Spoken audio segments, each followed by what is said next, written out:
what I think tends to happen in our everyday society, America has become this very narcissistic nation. Everything's I, me. It's me, like me, I, me, I. It's for me, me. What can the world do for me, not what can I do for the world? Right. And we've taken on that behavior in our relationships. And so what happens now, people don't deal with adversity well. And you get to a conjunction of, hey, I'm disappointed in your behavior to your spouse. The normal response is, well, fine, go. Like if you take a woman that you have high interest in and you guys are building, and then you come to the breaking point, like, okay, the relationship has to go to the next level. And now I got to tell you what's distasteful, things that will enable us in the future. This is the response that I've experienced and I read about and I talk to other guys and I seek counsel about, normally with a more attractive women.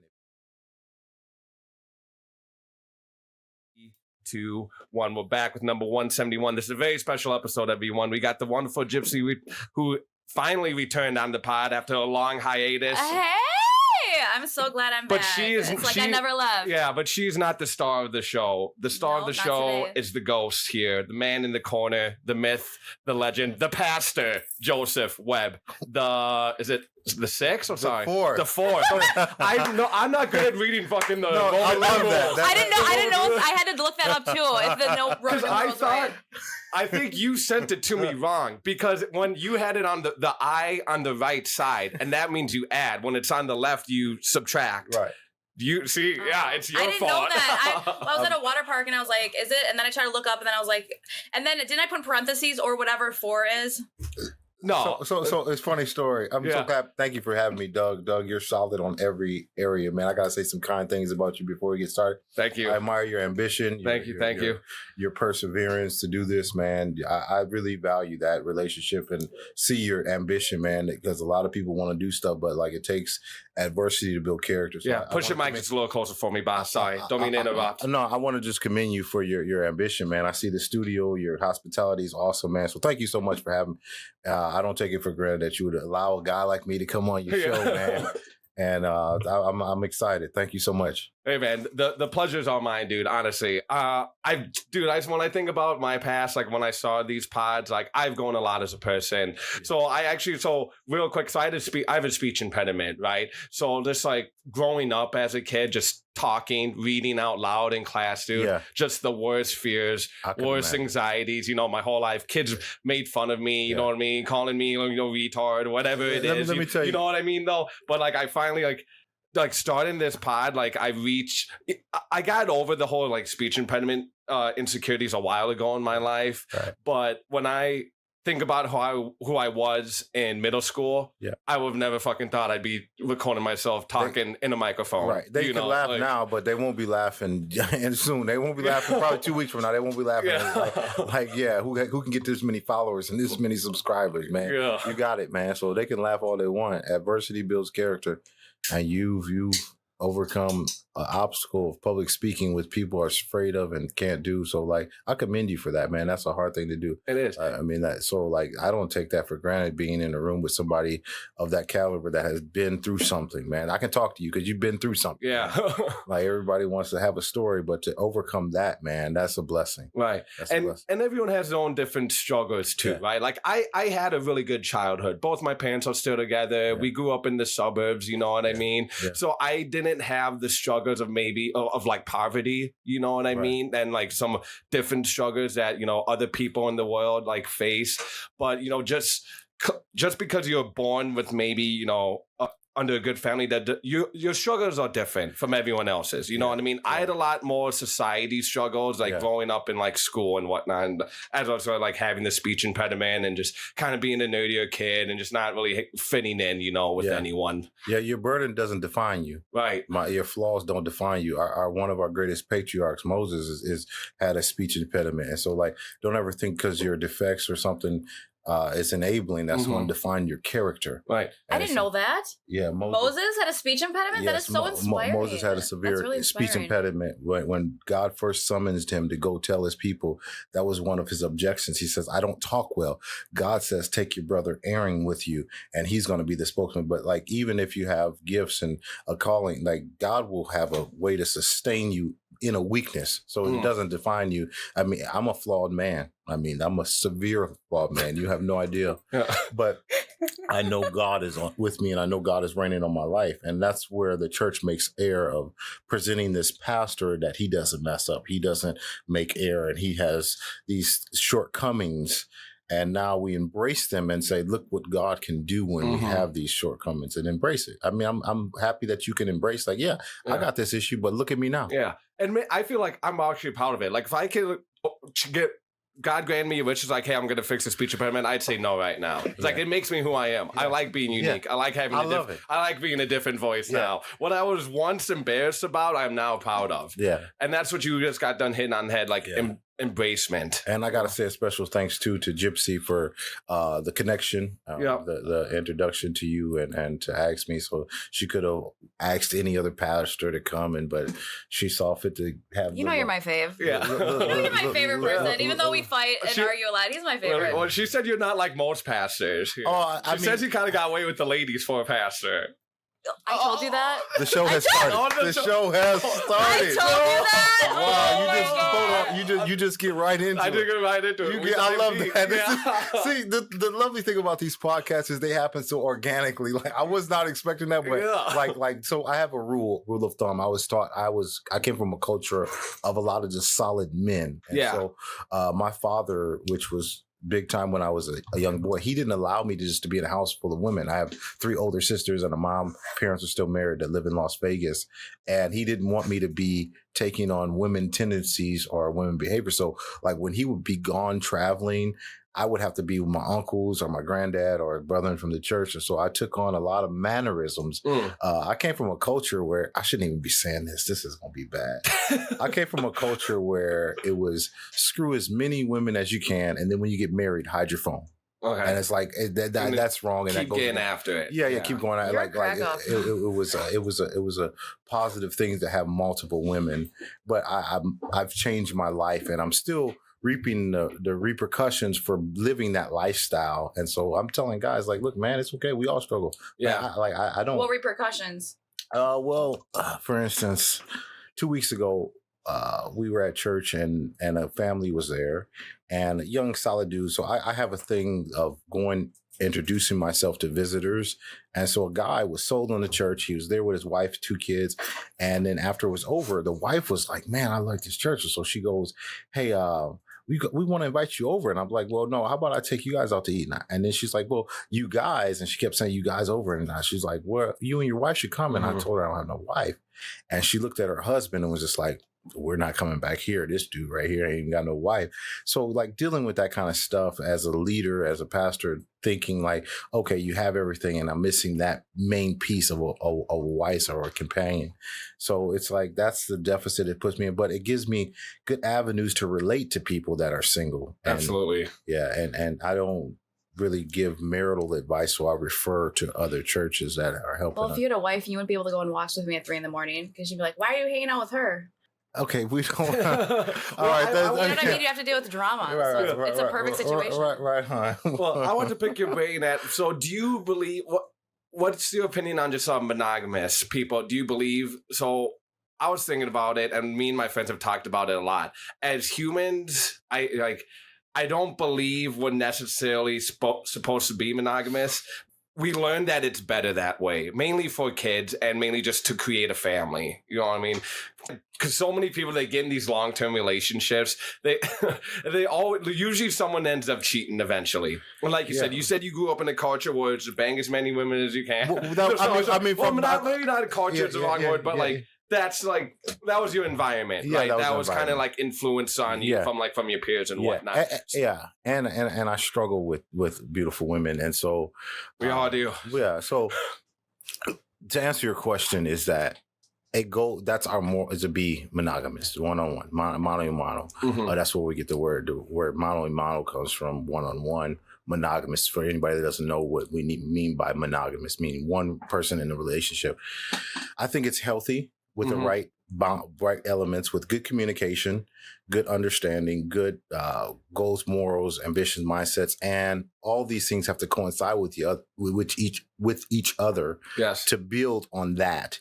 What I think tends to happen in our everyday society, America has become this very narcissistic nation. Everything's I, me, it's me, like me, I, me, I. It's for me, me.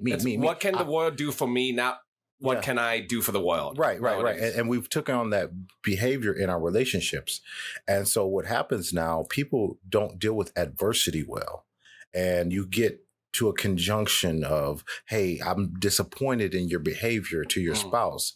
The normal response is, well, fine, go. Like if you take a woman that you have high interest in and you guys are building, and then you come to the breaking point, like, okay, the relationship has to go to the next level. And now I got to tell you what's distasteful, things that will enable us in the future. This is the response that I've experienced and I read about and I talk to other guys and I seek counsel about.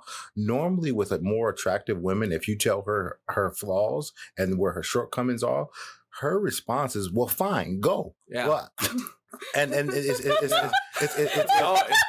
I just ask people just to consider, is there any truth in what I'm saying before there's any offense taken? What I was going to say is I came from a culture where there's no conversation off limits with the right vocabulary. And so we should be able to talk about everything. I like that. Yeah. And so we want to posture our thinking and our vocabulary to, like, there's nothing off limits. We could talk about, you could tell me, hey, man, you got to stay. You're musty. Your breath stinks. It's like, if you do it, hey, brother, man, you didn't take a shower. You know, I can receive that. But we have this way of not having conversations, and conversations that are not had end up being conversations that are not had. And so, like, this is why you'll hear things like, I don't talk politics, religion. It's the fear of that disagreement. Yeah. And this is carried over into the relationship element, where people say, if I tell a woman, hey, I don't like your cooking. Well, fine, go with somebody to cook. Yeah. Well, babe, I don't like how you handle me. Oh, well, fine, go with, there's no working through it, because this society is. That is pretty much how everyone acts. 100%. Yeah.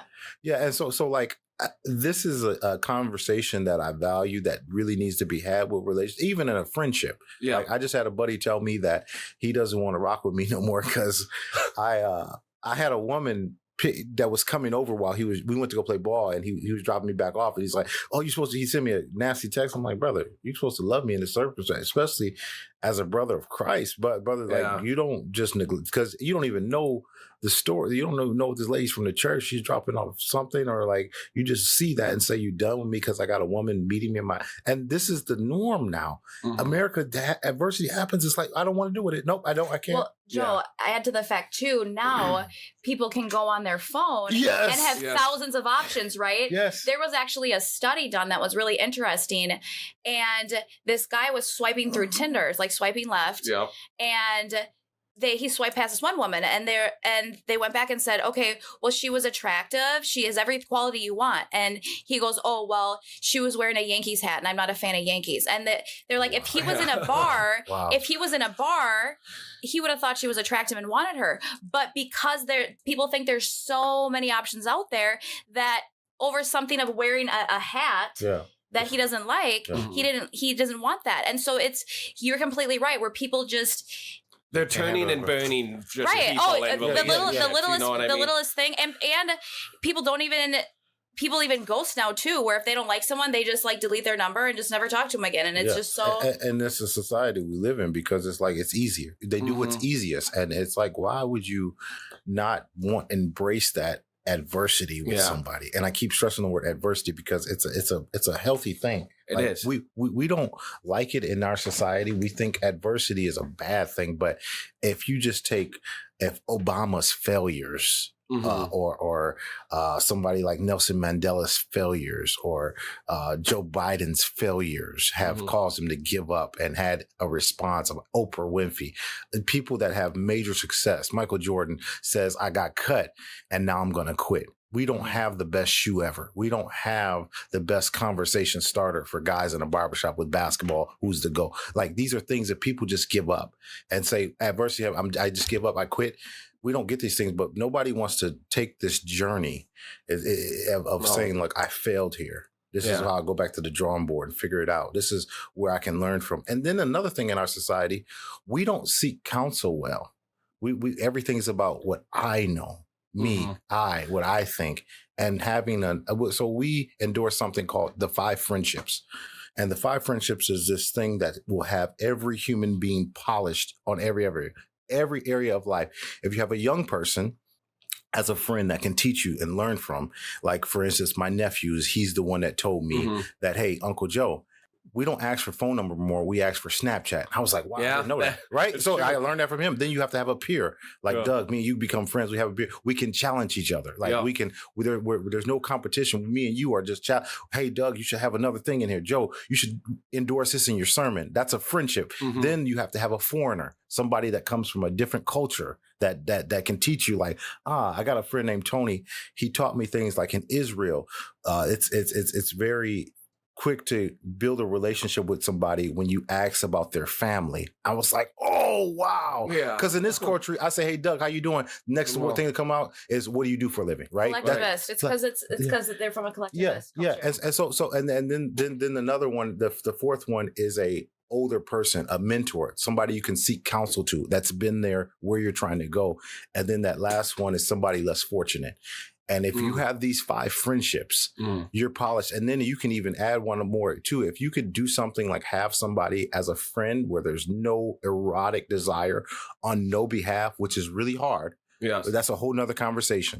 Like, meaning saying like, like if you can have a friendship with somebody where there's no at all, I have one. I have a person that's like, there's no erotic desire for neither party. Yeah. She looks at me like, hell no, and I look at her like, which is tough because you're knowing just your human emotions. But if you subscribe to a friendship with that person, you will have a perspective from a woman or a man, and then you have all these 5 friendships is something that should be taught in school. School doesn't teach these things. No, they teach you an isosceles triangle, and I've never used that in my everyday life. No. Like they don't teach you how to shake hands with a man, how to look at like posture. They don't teach that stuff. And these are things that happen. Like, I've seen that I was blessed to have a granddad to pour into my life, and my father poured into just of knowing just certain things, how to move with men and women.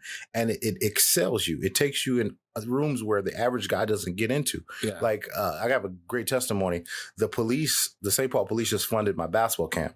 Not because I'm the best preacher, not because I'm a theologian or I'm the best pastor. It was a character thing that they wanted to invest in. They said, we need this dude. Like, they could have had the Timberwolves do that, but they said, no, we're going to fund it for him, because it's just things I've learned over the seeking counsel, being able to inquire, the 40-60 rule. When you're around wisdom, listen 60%, listen. And then when you're around people over 70, it's 80-20. Listen, learn something. Take away a gem every time. I just talked to somebody the other day that was 80 years old. He told me, he said, if you go alone, you get there fast. And if you go with somebody else, you get there further. Yeah. I said, my God, talk to me, man. I want to say that one more time. Talk to me. I want to listen to it. If you go there. If you want to go somewhere fast, go alone. Yeah. But if you want to go further, go together. That's what I heard. If you want to go. And he told me that, and I said, "Man, that's so practical, but that's true. That's true." And it's like, when you talk to older guys, older people, seek their wisdom. And this is back to what we were saying. Our society now, we don't seek a lot of counsel. We don't seek a lot of counsel of being even humble enough to say, "Hey, Doug, I don't know the answer, man. I can't tell you." But what happens is people will fake it. Yeah. And these things. And then when adversity comes, they're revealed that there's no substance. Right. They don't want to say, I don't know. They seek more comfort than they do counseling nowadays. Yeah. Like when they're going through the breakup, or they're at a really rough spot in their life, instead of seeking counseling, with their friends or talking out with any of their peers or family around them, they turn on Netflix, they order a pizza, they get that comfort food. And it's like they're continuously jamming like those emotions and those feelings, like pushing it back further and further and further. Like when you go through that adversity and counseling you're talking about, that's when you really break down some walls and you grow as a person. Yeah, yeah. And it's like you measure growth on how you're affecting the people around you. So are you lifting people up, or are you pulling them down on your level. And that, like, when it comes to romantic relationships, I've been in a few I felt like I was pulling down, but I'm someone like, you're trying to lift this other person up because you love them, you care about them, but it's like not only like as a romantic partner, but as a friend. But it can be very tough because sometimes you cannot change anyone. Yeah, you know what I mean. And I'll share this. I'll share this. Like even my circumstance, it's the burden of, and you can find attractive women everywhere, right? But then there's got to be some more substance beyond looks, especially when you're dealing with person of value that has status and have influence. They're going to have certain needs that are mandatory that they're met. And so the dilemma that I find myself always cycling through is that the attractive women are there, but then when I start to talk to you, okay, if I ask you questions and they're not being answered, and then you can't articulate why you think I'm attacking you. Like, so for instance, I was on a date with a lady and I just told her, hey, I like you a lot. You just don't talk enough. Like she was a lawyer. Yeah. So I don't. And were you really like picking at her brain, trying to get her to open up? Yeah. Like, and like, I get it. Women want to be comfortable and they want to feel that they're trusted, and they want to they want to be able to be vulnerable with no judgment. And this thing, that's a whole nother conversation talking about judgment. Yep. Judgment is sitting in the place of repercussion and correction. And so like, I can't judge you, but we use that so freely. We say, oh, you're judging me. No, we assess things as human beings and then make rash decision. So there's a reason why I'm laughing. The dilemma we're in is that you get in these conversations with a attractive woman and you just say, hey, up the road, if you're not talking to me and not inquiring me and I have to engage you in every conversation, first, that's going to be draining.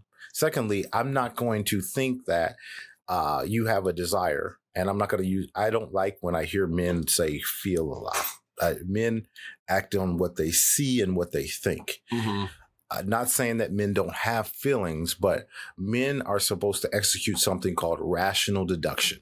And what that is not just acting on feelings. It's like being rational of like, okay, is this person really attacking me? Or is this really a concern up the road? Yeah. And so what happens, I have to take a switch of like, explaining, no, hon, I'm not attacking you. I'm just saying you don't talk a lot and you're nasty to waiters and people like that. Yeah. Imagine what I do. You're mean to people from the congregation. You're not nice to people. And it should be easy to be nice to people. Go ahead. I want to add to that. There is nothing more unattractive than someone that's rude to like waiters or staff. Amen. And it's crazy. Someone can be so nice to you, and I've had that multiple times. So nice. Well, because obviously they want something, but don't look at someone for how they act towards you because they want something from you. Right. Notice how someone treats someone else, right? That they don't want anything from, because that's when they don't want anything from you anymore, or that's you need wise. Them more than they need you. Go ahead, Gypsy. Yeah, I'm serious. Though I know it is such a turnoff when people are rude and how they treat another person. Yeah, it's so important. I want to also ask you, Doug, have you noticed people? How do people take criticism, like where you work or around you? If someone says, "Oh, you should be better at this," or "Work on this," do people take that nowadays in our society, or have you noticed? It's funny that you say that. Just last night, I had so I bartend right now, and we just. Promoted one of the hostesses to become a bar back. And it's funny, she goes, I didn't really like you at first, but you've grown a lot on me. I was like, well, why didn't you like me? She goes, I remember like I was hearing you guys talk to like me and my other coworkers. You said hosts are at the bottom of the totem pole. I was like, well, that's something, you took personally. I didn't say you were at the bottom of the total? The hosts in the restaurant industry. She took it personal. And I wasn't like attacking her at all. And I don't even remember the actual like context of like the discussion that we were having with me and my bartenders. But anyone who's been in the service industry, host is that if you don't have any experience, you're at the host stand. Right. And then you work up to wait assist. The truth. I bartend now. I started at Expo. That's like for anyone, the Expo is the dude who's like taking down the food and setting it down on the place. I expoed at host, and I've been at the bottom of the totem pole. I wasn't like seeing it as an insult or anything towards anyone. It is what it is. When you're it's an entry-level position to get in the service industry. I worked through it and got my way up. everyone's done it. But she took that personally, like I was judging her or attacking her. I was like, you weren't even a part of the conversation. Right. Like, what is it? Your own insecurities or your own defensiveness that made you feel that way? Like, and if you're a host, I know a lot of people that just love hosting. Yeah. I wasn't trying to knock it down, like, you know, or servers are like better than hosts in any way, shape, or form. Yeah. There's a lot of just like trash servers and bartenders out there too, you know? So I don't think people take criticism very well at all nowadays.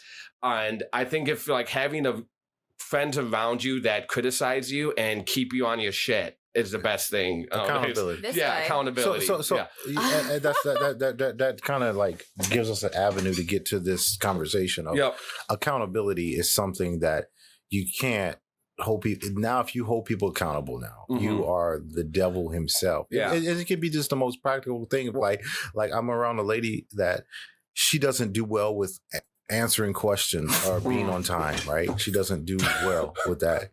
Right. And and it's like, how do you get in certain rooms if you're not going to answer my question? Yeah. Or like, how do you get to know someone if they don't answer any questions? But this is what happens with dating now. Like women, like just consider, is there any truth in what I'm saying before anybody's offended? Like you can ask a list of questions and like even something that's practical. What are you looking for? What do you bring to the table? That question alone probably doesn't get answered. People, what do you mean? What do I bring to? I'm here. It's like, whoa, you're not answering my question, though. Yeah. Like I want to know if I'm being a provider, a protector. Yeah. You're gonna learn from me. Yeah. Any woman that walks with a certain guy, she's gonna learn something. Yeah. And like something have to be reciprocated other than an erotic relationship. Right. And I think. Don't get me wrong. If God made anything better than a black woman, he kept it to himself, right? But I like that. But the sisters have this sense of like, it's like this attitude, or a little bit, chip on their shoulder. You could say a little bit of attitude is nice. You want your woman to have a little bit of feistiness. You do, like that's good. And then every guy is gonna have different needs. Like you hear guys talking, you take a survey. Some guys are gonna say, "I want a woman to be submissive in this and support me," and it's like that's completely foreign. Like I don't want nobody submissive. Like that word submissive, that's like when a woman sees value in that man, she will comply with his needs. I don't have to tell a woman to submit.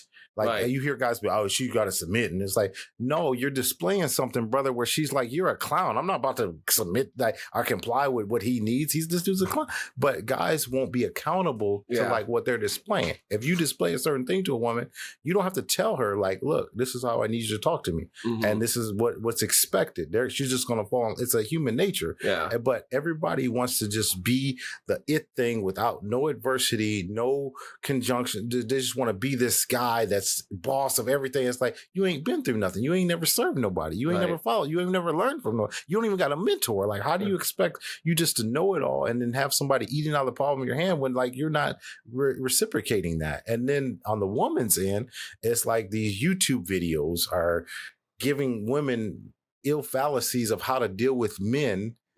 What do they say? What do they say? I'm curious. So I saw a video. Oh, I want to pick your brain about feminists later, but I want you to go to your video. That might be a different episode. They're going to crucify me. Doug, do you want? I mean, I guess that they could, So, brother, we can do that a different day. But we can YouTube if you want to go with the video first. So you're talking about. Can I come back to one thing that I wanted to mention? I think it's crazy about how one thing someone says or does, like what you mentioned, Doug, can change the whole way you view someone. And how just something that little is, right? So like say someone was kind of crabby. You don't know if they just found out their mom has cancer, if they found their man cheating. You know what I mean? But then that one interaction, you can change your whole viewpoint and not like someone. That's why in the 4 agreements that we're gonna talk about sometime in that book, not taking things personally, because if I worked somewhere before and I've gotten a lot better, if my manager like looked at me, I'd be like, oh my gosh, they're mad at me. What did I do wrong? What did I do? And then it was nothing about me. Like 99% of the time, it's nothing about me. And I assume things. Yeah. It's all in your head most of the time. Yeah. Right. But how that lady did that. Yeah. Well, you're making your own stuff. And I want to go back to real quick, how you were talking about what kind of women expect from men. Like when you're if you're on a date with a woman or a guy, whatever it is that you're into, and you go, what do you bring to the table? Things that are expected to me is like, if you're just like not cheating and being honest and like loyal stuff like that, that's like doing the bare minimum. You know what I mean? In a relationship, to me, like that is expected, I think, from both parties for most people. Yeah. This is interesting because these conversations don't get had till feelings are really revealed and vulnerability. And then I'm easily turned off by a lot of things, and I'm working on it. I'm trying to be more open-minded to not getting. Just no woman's going to just check, get all the checks right. No woman's going to do that, and no guy's going to do that. Mm-hmm. And so it's maturing into saying like there has to be some form of compromise. But when you have a conversation and somebody can't even articulate what their desires are, this is a very concerning factor, because if you're dating and you're just not on just having fun for the night, and you're going to deal with this person, there's going to be certain things that they're going to have to be told that they can't pick up on their own. So there's so many scenarios of my dating life. I don't want to just go too far into that, but like just scenarios of like people not knowing how to ask, are my needs been met? And that takes a humble individual, even on both sides. For the man's side, how many times has a woman asked like, hey babe, am I meeting your needs? No woman will do that, because that fear of them be like, no, actually, I hate the way you do this. And I hate the way you always talk about yourself. And I hate this. And it's like, I don't like this. And this bothers me when you're freaking doing these behaviors that I'm disconnected, because now they got to be receptive of what they're going to get back at them. Because a good woman's going to be like, you know what? I don't like how you talk to me around your friends. I don't like how you always flirt with like these conversations are going to get had, and there's going to be some distasteful things. And it roots back to the one of like, okay, what can we handle? What can we overcome?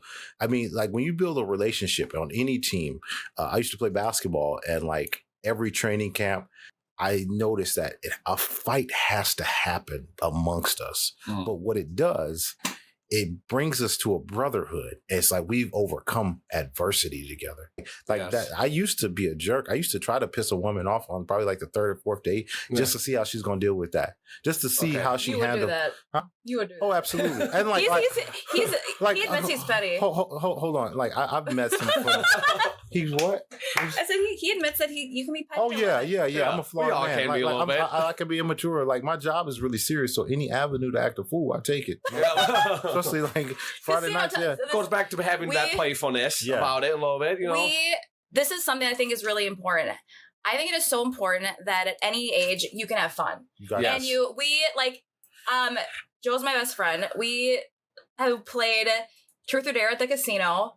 We were at the casino where we had to run with a story. So he's told the people there that I told the people that, hey man, I did it even again. I don't want to. I mean, that I was in prison, and then I said you bailed me out because I beat your ass, and whatever the story was, you had to go with it. But there's just so much fun in life. I just don't, and it was so much fun. If you and look to you people that are in relationships, have some fun. Like if a woman, I'm going to give you woman a role gem. Play. A woman, like if you could get to a woman, if you're a woman. And if you don't have the humility to ask your boyfriend, spouse, husband, if you're boring, if you can get a guy's mind. See, we're expected as men to sustain a woman's mind and interest and being spontaneous and think that's expected. But a woman that can intrigue a guy's mind, you separate yourself from pretty much 95% of the women in our population, because that's a foreign thing. A woman that can stimulate a man's mind like that like how many? I'm asking Doug, how many women right now, tell the truth, have ever been you've walked away and been like, dang, she really stimulated my mind. How many? Probably maybe just like honestly about like maybe two, maybe 2 or 3. So like how many women? How many have you like talked to or like? I think so. I've like officially dated maybe like 7 or 8 women in my life. I'm more of a dater, like, and I commit. You know, I've had couple 4-year relationships. The person I'm seeing now, I've been with like 15 months, a couple 1 years in between. Okay. So, but I've had some flings on and off in there. But not even a lot of mental. What's that? Not a lot of mental stimulation. It doesn't happen. Just from like friends or just from the no, from a woman that you like on a like. So like my point is that it's very rare. Yeah, just take a poll. It is of guys and women. Just say, and if you have enough humility to ask, I mean, to a guy that you're dealing with, say, hey, Joseph, or hey, Doug, hey, have I ever stimulated your mind? And be receptive to that truth. You're gonna get a lot of disadvantages on the behalf of a woman when you start asking guys this, but women don't want to comply with stimulating a guy's mind because that's hard to do. First, you have to know his interests. Yeah, like I worked at my occupation before I started passioning my occupation. I'm a suit salesman. Okay, right, and so I literally would do things like entertain myself at work. So I noticed that there's a certain culture of women that would come into the store and they would know everything about their man, right? They would know his size, what colors he would wear, what he wouldn't wear, what occasion what he'd like, And then there was another culture of women that had no clue. Right? I don't know. I don't know. I don't go in his class. It's like this. It's like, whoa, man, you're going to be a wife from hell. You don't even know what color it is. Yeah. Like you don't know, you even have a ballpark size. That means everything has been about you the whole time. It's like that's what happens in our relationships. And like, we have to be mindful. It has to be an even balance. I mean, the guy has a little bit more that he's responsible for. But like if a woman can stimulate a guy's mind, oh my God, that's priceless. Yeah. Like guys are gonna be like, and that woman's gonna be separated from every other girl because you can get a good like we're in Minnesota. There's good looking girls all uptown. We're over south. Like go to the mall. I mean, like California, Miami is probably I've probably seen the most beautiful women in one place is probably Miami.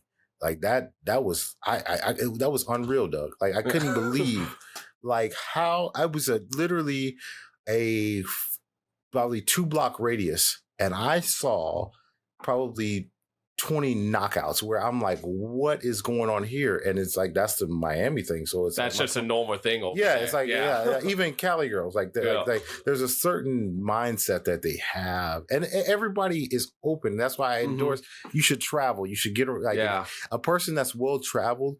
They're going to be very receptive to certain conversations. I could tell right away if a person has been traveling or not. Just that's open. Right. I haven't traveled that much. Yeah. I'm kind of a homebody. I'm working on getting out a little bit. Out, more. Go on a cruise, do something fun. When you travel, you should have a vlog to go with your podcast. Yeah, that'd be cool. Have a vlog where you go and do things. No, I haven't done, but I wanted to add something when you said about a woman who helps stimulate a man's brain, how they have to actually ask the man, hey, are you fulfilling my needs? Or like, am I fulfilling your needs? Yeah. It's also on the man to be like, you don't want to avoid that controversial conversation and that tough conversation. Right. If your woman actually asks you that, hey, am I doing everything you want me to do? Right. Or, are we keeping things like this relationship healthy, communicating? Are we having good sex? You know what I mean? Are we checking all these boxes? Right. And if there's something that you don't like and you just like brush it off, oh yeah, babe, we're fine. Yeah. That's gonna build up over time.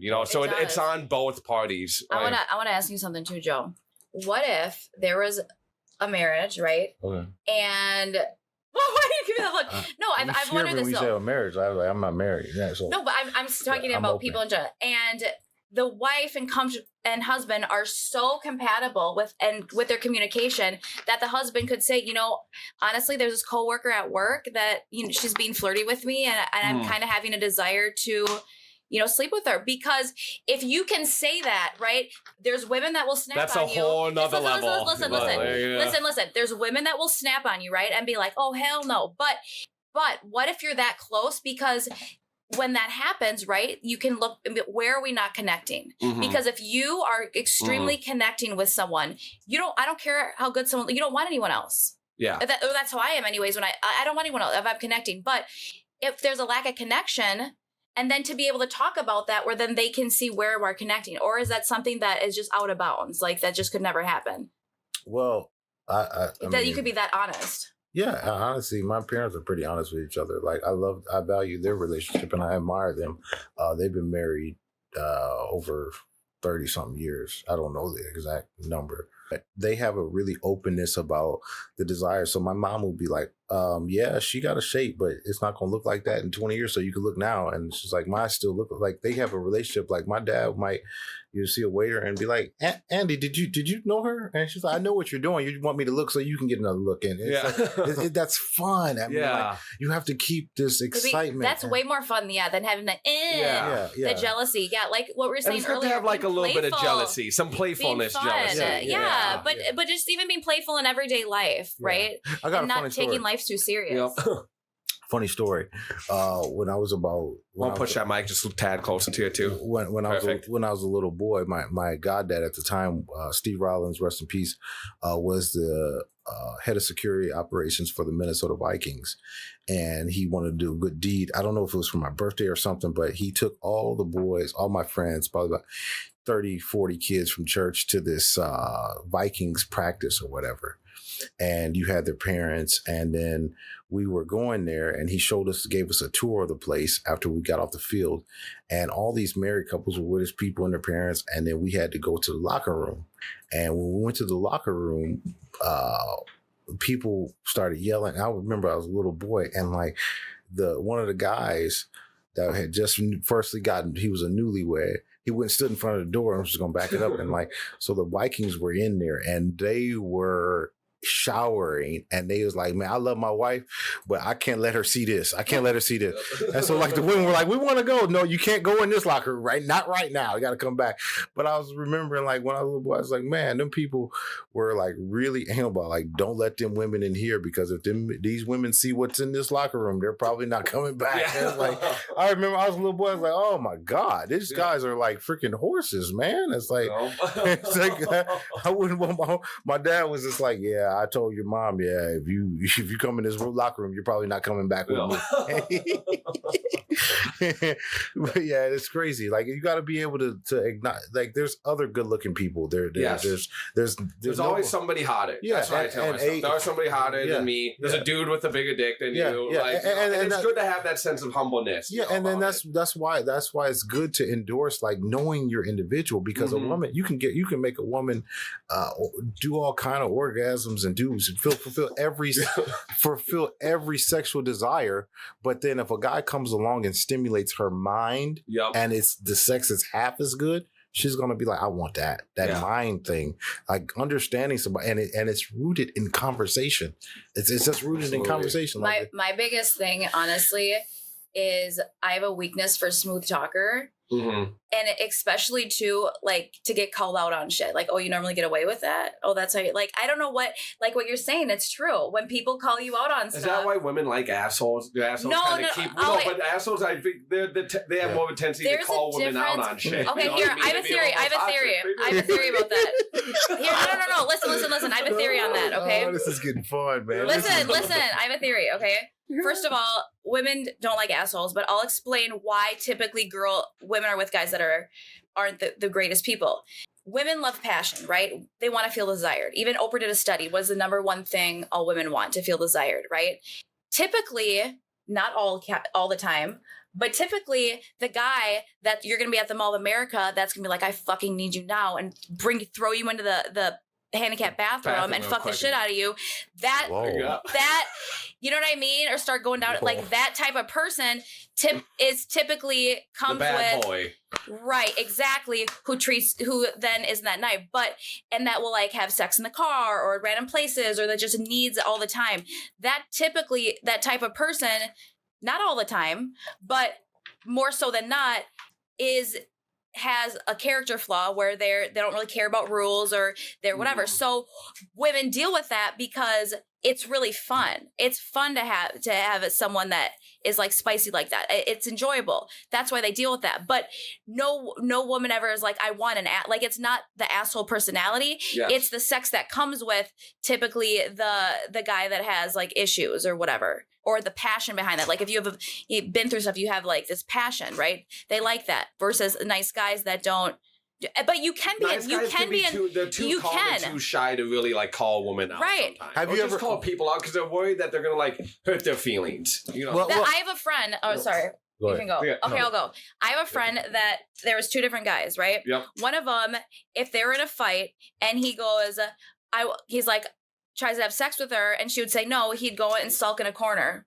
The other guy, who was not a good person, but he would try to have sex after a fight and she'd be like, no, and he goes, that's my pussy, I don't give a fuck. And then start ripping her panties off and like going at it. Is that rape? No, it's her boy. It's her man. Okay, but I'm just saying. But just because it's your man, if she doesn't want to do it at the time. Well, but it wasn't. It wasn't like okay. I'm not trying to condone any of that. But I'm just saying. I'm just saying it's more like a I'm mad at you type thing where the angry sex. Right, the angry sex versus the you don't want me, like and so the guy that is the nicer person is the one that did that. So women that want like that passion and aggression, a lot of times it's from that guy, which not all the cases, but that's typically why girls say they don't want nice guys, because they want that. So if a guy can be a nice guy and have crazy passion and be spontaneous, you're looking at a win-win situation. Doug, let me ask you this. How important is a woman's appearance to you? I do have standards, and I feel like there has to be physical attraction there. I think true love, you're attracted to them physically, mentally, and spiritually. Ooh. I honestly believe that. That's, Dang, I like that. That's true love when you check all 3. Have you been in love? Yes, I'm in love right now, actually, with a woman. I'm lucky. Very lucky guy. Okay. And she checks all 3 for me. That's awesome. I'm very attracted to her because I feel like once you don't know anything about a person, other than like your physical attraction to them when you first see them. Correct. Like, 'cause I've been with some beautiful women that I have not clicked with mentally, and it did not last very long. Mm-hmm. Like this one girl specifically, she was very attractive, very good looking. We had good sex, but just that connection wasn't there. We couldn't really communicate that well. She would kind of take things I said the wrong way. Yeah. We didn't vibe well together. And that's another thing. Like I realized like 3 years ago, like I met phenomenal women, and my burden is my fault. Like I was very mature, unaccountable, and I had to realize like these women, they're seeing attributes where they can't trust things long term, and there was no accountability on my end. I was a severe guy that's like on just turn up, just do whatever crazy. And not, and it's like these women, I was making the narrative that like, oh, everybody's like, but no, I'm the problem. Like I was a promiscuous guy, no accountability, just living lawlessly. And I would engage in conversation. They'd be like, but look, and they were just scared to say like, look, dude, I don't trust you. Yeah. I like, you're unaccountable, you're unstable. I mean, like these things that I had to realize is like, I'm pretty much the problem of my singleness, because it's like, there was no like foundation of like, okay, I can't get her to do this. This is why she sees me always on my phone. She can't trust that these are things that they're seeing from a woman's perspective. So these guys have to be accountable to like, okay, there's a reason why you're getting treated the way you're getting treated. But nobody really, and we say women too, we say women are not, but guys have to take that accountability too. Like you can't expect certain things if you're not going to be like, okay, I got to at least bring this to the table if I'm desiring this. Like I got a buddy that he wants the Dubai model 5'7", perfect shape, silhouette, nails done, and it's like, dude, you don't even work out. Like, when you get her at the table, she gonna have to pay for the food. Women like that don't mess, and vice versa. If a woman wants a guy that's freaking 6'1", 206, solid muscle, articulate, with passion, with ambitions and influence and success, it's like you're gonna have to bring something to this guy where he can pour into you. But everybody wants this thing, and then they can't mirror what they're expecting from their end. A woman of virtue is made for a man of valor. And these like things, they coincide with each other. If you don't know any biblical understanding, basically, I'm saying a boss woman is made for a boss chick. A boss man is they're made for each other. So it's like, if you're going to be a woman of valor, a man of valor, and you're going to desire a virtuous woman, these elements have to be there. Bernie Mac had a good one too, or something. Somebody goes, "It's a man's job to respect a woman." And it's a woman's job to give a man something to respect. Ooh, I think it's what he said. I like that. Yeah. That's That was an really old good. school I like Bernie that. Mac one. Yeah, R.I.P. yeah, I love that. I love gyms like that. That's really good. I mean, like the dating world is difficult too because you're competing with Tinder and all these different apps. I don't know if we can say. I've been on Tinder. I've been on the Bumble. I've been on a lot of them. Yeah. Well, I tried meeting chicks, you know, at the bar from work and like more organically, and nothing. There was never panning out. You know what I mean? Yeah. They're like, there's never what? It was never panned out to anything. Okay. Like, you know, I would get a chick's number. She'd write on the receipt. I text her. No one would even respond to me. It's like, well, they probably went off and got drunk, and then don't even remember like actually giving me their number. So I turned to the internet to try to meet someone. If you approach a woman a way it's never been done, the statistics and math say it's more likely that you will get a response. If you come at a woman a way it's never been done, like guys just have to be creative with your approach. Don't be a cliche. Yeah, I mean, but you don't even have to have good pickup lines. If you can just engage, if you're a good conversationalist, it's going to root other things like knowing how to console and comfort and how to talk to people and be nice and be respectful.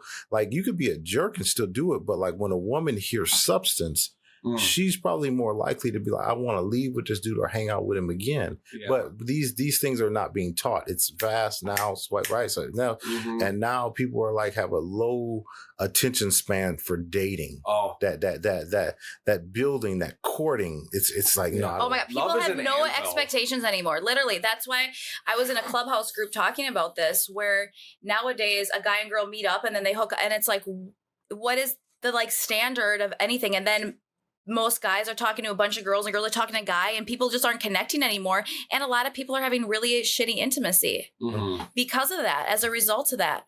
And one thing I wanted to mention, though, that I wanted to ask you about, Joe, one of my biggest pet peeves ever is when you first meet someone and they go, "You don't trust me? I never did anything wrong." And it's like, I don't know who the fuck you are. You could be a serial killer. You know what I mean? Yeah. I'm not. And I just think that's such an immature response that you don't know someone and that they would think, oh, you won't get in my car, or you won't come into my hotel, or, you know, whatever it may be, when you don't know someone. Because guess what?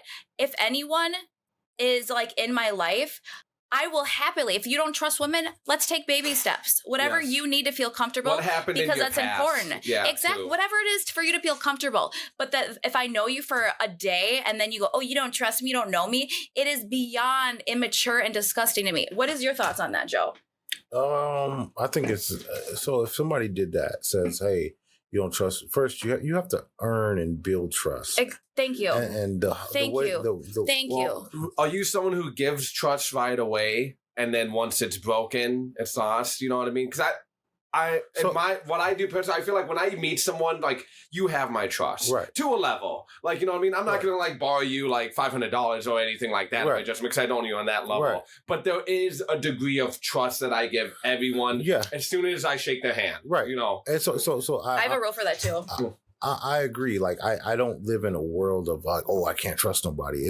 When you live like that, that's a toxic thing, and there's probably is rooted in somewhere else. But a person that tries to manipulate you, trusting them, trust is built on time and consistency. Yes, that's how you build it. Time and consistency builds more and more trust. So if like every time we have an interaction, there's been consistencies and time has gone by, that it builds a callus over our trust. Like, well, wow, it's getting stronger and stronger and stronger. And so what happens is people will try to bypass the consistency part and just want immediate trust, but you have to reveal something. Like yesterday, I went to this, Wednesday, I went to this, one of the mothers of the church had a choir concert at Sabathany, and I went there, and then I was a friendly guy talking to the old ladies, and I was talking to this older lady, and she goes, hey, could you go get my car? She hands me her keys, like in this form, like 30 seconds meeting this lady, she gives me her keys. It's like character plays a huge part of building trust with people. If your character is good. See, one thing people don't understand, like about, I don't want to really direct this to politics, but Donald Trump did some things where his character was contaminated. Yes. Barack Obama may have made some errors in the White House. I love him. I voted for him. Mm-hmm. Like he's like, and hopefully I can meet him one day. But his character is so high of how he deals with people. It was an imbalance when we seen the behavior of our previous president act like, because yeah, you're smart, but when you have a bad character, people are disconnected. I mean, if when you do things unhumane and your character is bad, that's a recipe for people. I don't want to do with that. Right. Like, and so what happens now with dating, people don't want to build that off their character. They just want to expect. I'll just give it to me just now. I just want you to do this thing. So probably what the guy was doing was trying to guilt you and be like, okay, yeah, he did come see me. He did do this thing. And now he's saying, oh, trust me. And you got to, okay, I should trust him until he reveals something. But you have to build trust. I mean, you have to be time and consistency. So for trust, like going to a hotel with a stranger or a car, that's something that it's like I'm not going to just go and make myself feel unsafe. Like, well, you know what happened recently. Yeah. But when it comes to if it's someone that I'm dating, right? I have a rule. I give everyone a fair chance. Even if something's kind of weird or sketchy, I'm going to give you a fair chance. But when you lie to me, it's a fucking wrap. And I say, I'll be like, listen, I give everyone a fair, I'm not going to look through anything. I'm going to give you benefit of the doubt if things happen. But and I don't go looking for stuff. God reveals things if they need to be. But if something comes knocking at my door, if something comes knocking at my door and it's clear as day that someone lied to me, then I just keep it moving. And I'm not going to be about that life. If it's like something that's in a short time period, right? Not someone that I've invested, a lot of time with, but that's basically my thing. Give everyone a fair chance, because you don't want to be that person. I mean, I've had that before. I remember this guy I dated like 6 years ago. I was fixing my makeup at the Art Institute, and I come out, and he's like, "Oh, you texting? Oh, you're texting fucking guys behind my back?" And I'm like, "What? Jesus Christ!" Right? Because the girl before would do that, would go in the bathroom and text people, but I didn't. So I get men never do that stuff. When you reveal that character, like you're that guy, you put yourself at a deficit with that woman's it's bug. It's respect. Annoying. Once a guy reveals a certain thing to a woman, like going through phones and doing stuff like that, you put yourself as an equal to a woman. That's a very feminine thing. I've done it once and I'll never do it again because I swear to God. No, I was. Oh my God, I need to hear this. Yeah, no, there was a girl that I was seeing for a little bit over a year, and we were in love, and I cared about her a lot. But, the relationship had trust issues, you know what I mean? I had figured that she was cheating on me, you know what I mean? I had that suspicion. What led you to think that? I just had when you just have like a gut feeling, you kind of know. And she had done it once. She had already done it once before.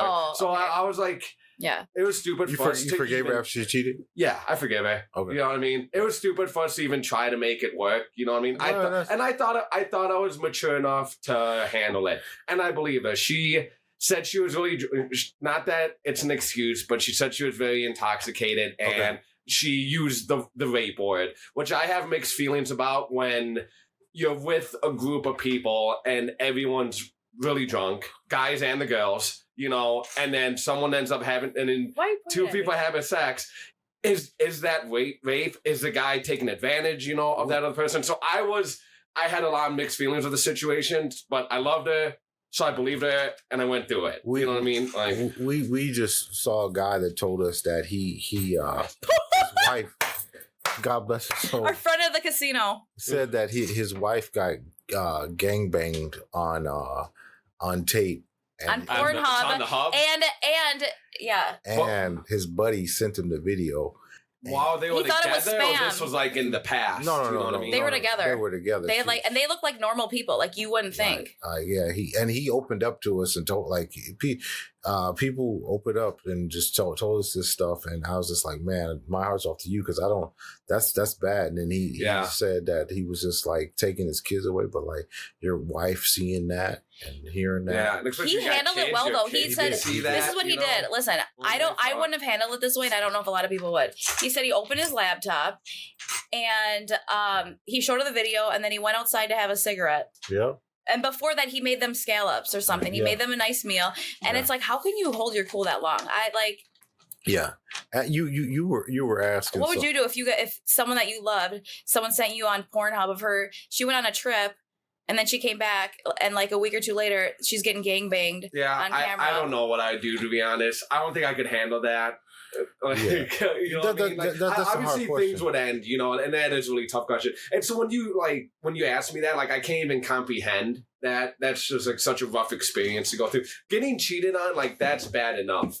Now to get like just have your wife just get degraded and then have it posted all over the internet, that's a whole nother level. I mean, like, that's something that would cause you to have to see a shrink or something. Dude, almost, that would do some very psychological things because you have that. It's not like it's a girlfriend. This is your wife, your kid's mom. Yeah, I like that. I don't have kids even, so it's hard for me to relate to that. I couldn't imagine that being your wife. Do you want kids? There. Yeah, I hope to have kids one day. Okay. I have my opinion on that. If this is my thing, I will never fight over a man. If you think there's another woman that's equivalent to me, then you can go be with her because I don't want anyone that wants then you can be with her. I'm gonna keep it fucking moving. That's no, but that's Gypsy. If I look at someone as the highest, I want them to look at me as the highest and not think that someone can. If there's someone that's comparable to me, Gypsy, I'm not okay. You're not. Hold on. Let me finish, please. It's like you're cutting. Does that sound bad, Doug? Or no? So wait a minute. No, it's true. Like if you want someone that's okay, let's go. Gypsy, you are endorsing the behavior that's giving our dating world a severe deficit with that mentality. It's like competition. Fine, I quit. Ooh. Competition. Hear me out. Anything else I'll work on. You're listening. But if you want to tell another bitch, then you're go right now. have fun. This is the thing. You're listening to respond instead of listening to understand. I don't sound like a 32-year-old. You're right. It's like this. It's a lot of pride. It's a lot of bullheadedness. Like just hear me out. Just consider this. This is the problem that we all established and that we all agreed to just 20 minutes ago, right? For help. Like that. Our society is in this place of, since I can't play, I'm going to take my ball and go home. This is what it is. If you tell a woman, hey, look, babe, I like you a lot, but like I see you're eating a lot, like and you're smoking, like that's unhealthy. And the reason why I'm telling you this is because I want a future with you. This is going to enable us in the long run. And you say, well, fine, since there's no accountability. That's different than another woman, though. That's different. It's any way you look at it. When you say things, well, fine, go if you want that over this, of not working towards, like a good woman, what most men are going to desire. They're not going to say this, but like a woman saying, you know what? I'll be that. What does she do? Well, I'll be that. But it's rejected. People will be like, well, fine, go. Nobody wants to work and come out of their box and do something different to sustain their relationship. And that's what the problem is. And then when you have this response of, well, fine, then if you're going to do that, if you're going to mess with another, well, fine, I'm done with you. No, if my dad did cheat, if he did cheat, he didn't. But if he did cheat, my mom will be like, you know what? All right, well, what does she do? Because I'm going to do that times 12. Yeah. Funny, good story about my mom and dad. My dad said that he knew she was the one, that they got into a fight or whatever, and they were living in a place, and she went and he saw her in the room. And when he saw her in the room, he didn't pay no attention, but she's like wrestling and trying to like do something. And he thought he was like, she was trying to like make him jealous. Like since they got into a fight, that she's just going to do her own thing and please herself. And he just said he didn't even look. So he went and washed his face, went in the living room, said, I'm sleeping on the couch. And my mom went and put the mattress of the bed by the couch and said, look, ain't no divide. We here together. I'm going to sleep on this floor. I'm going to sleep on this floor. And he was just like, I couldn't be mad. She's like, she did that for me. Like a woman that will go, but women won't do that. That kind of woman nowadays, like the modern day woman wants the contemporary woman wants a modern day man, and it doesn't work because the modern day man wants a modern day woman with the mindset. And so my mom did that and revealed, like, look, I'm that chick that like I'm ride or die for real. Since you're gonna be on the couch mad, I'm gonna be right here on this floor, but I'm gonna be comfortable though. But you're gonna be on that couch, but I'm with my man. And that's why it's like my mom walks into Neiman Marcus, my mom gets whatever she wants. If my mom said she wanted to go to Dubai tonight, my dad was like, okay, oh, dang, who I know with a private jet. Okay. Yep. Like my dad, like, so it's like, and that's why I was very tactful of saying Joseph Webb the fourth, because I've gotten engagements a lot of the times. They were, when I got threatened by the Klan. I did a prayer at the. It's true. It's a long story. But no, tell them about it. I don't want to give them any accolades. I'm not. They're clowns, and so they were summoning my father. They said Joseph Webb. They didn't know it was me. I was his son. So like I went and did a prayer at the Capitol, or whatever that happened. But like I was make sure people know I'm the fourth. I am not he. He is greater than I. And so, but no. But my mom did that, and it revealed like I'm a separation from what you're expecting with women that say, "Oh, we'll go with her." It's like, no, I'm going. But women won't do that. Yeah. It's the mindset. Well, fine, go. Right. I don't want to work to another. I want you to accept me and everything I do, and just I want to just live long. This is the mindset of the women under 40. This is their mindset. Accept anything I do. Accept anything I do, and just go with it. And if you say something, I'm gonna pull the I can't, I don't. Like I want to do anything crazy. I want to do. He's talking about me. Let's just put it out there. That's not true. No. That's not true. You tell me that every day. Stop it. That's not true. That's not true. All right, it's not true. That's not true. But I have there are things that I see up the road will enable any relationship. Like when a woman has that mindset of just saying, "Well, fine, go." That's nothing you can sustain. Love is an anvil. Like you got to hit that shit every day. You work on it. You're forging it. You're building that love. Like what's appealing to a guy, not hearing a woman say, "Well, fine. If you're gonna do that, we'll go." Yeah. No, see, I'm open to that, but except the thing with another woman. Maybe it's because I'm a Scorpio. It's not nothing to do Scorpio. No, that they use his own sign as a cop. Where that makes me. What are you, Joseph? You know, I'm a child of God. No, I'm a Leo. You're a Leo? I'm a Leo. No, I thought you were I'm a Taurus. My birthday's August 10th, 1982. Yeah, that's Leo, I'm pretty sure. I'm a Leo. And I love just life, man. This whole time I thought you were a Virgo. Everything makes sense now. Everything. Stop. Everything makes sense. Dang. So those things, and people are going to be really pissed off by this. Those signs and things are open for air. Because, for instance, I know Scorpios that are not freaks. I know Leos that are not lions. I know Libras that are not liberal. And so when these things happen, what sign are you? They're open. They're not absolute. Yeah. They're like, putting you in a tribe. Judging you automatically. Yeah. And so like when you put that boundary and you got these things that have ambiguity to it and it's not absolute, you're setting yourself up for error. Because so like when I used to live in these realms, like I would meet a woman, get her phone number, shoot some text. Okay, what sign are you? And she would tell me this sign. Then my expectations. Oh, she said. She asked you what time what's the exact time and location you were born? Yeah. Your birth. It's like, and which is good. Like not now it's a lost art. You start texting a woman now, they won't ask you no questions. Like it's like, man, like dating now, it's like, whoa, where have we come? It's more emojis than it is questions now. Yeah. When you're texting, isn't it weird? Yeah. Like, WID. Yeah, you gotta care to know. Can't even ask, write a few fucking sentences. Yeah, you gotta care to know. You gotta care to know. My granddad used to say, you gotta care to know. You gotta care to know. So like when a woman doesn't know anything about you, there's women I've known for probably 10, 15 years through. And there's women I've known for a couple months that knows more about me than these women. It's like, you got to care to know. Like a woman and a man that's interested, you're going to inquire. You're going to inquire something you have interest in, but like we just want to just date and just like don't ask questions and fuck and get it over with and put it to numbers game. And what makes it so when we go back to how it's Tinder and thousands of and then say people have like multiple apps and stuff. Oh, I know people that are on like 6 or 7. Do you know people that actually have like you have a girlfriend, right? How do people now become like the last few relationships I had? You know, for the last few years, it was literally. It started from like a one night stand, and then it was like, let's be together. But how do most people do it? Get in a relationship, or and cut off, or do they never really cut off because there's a few times.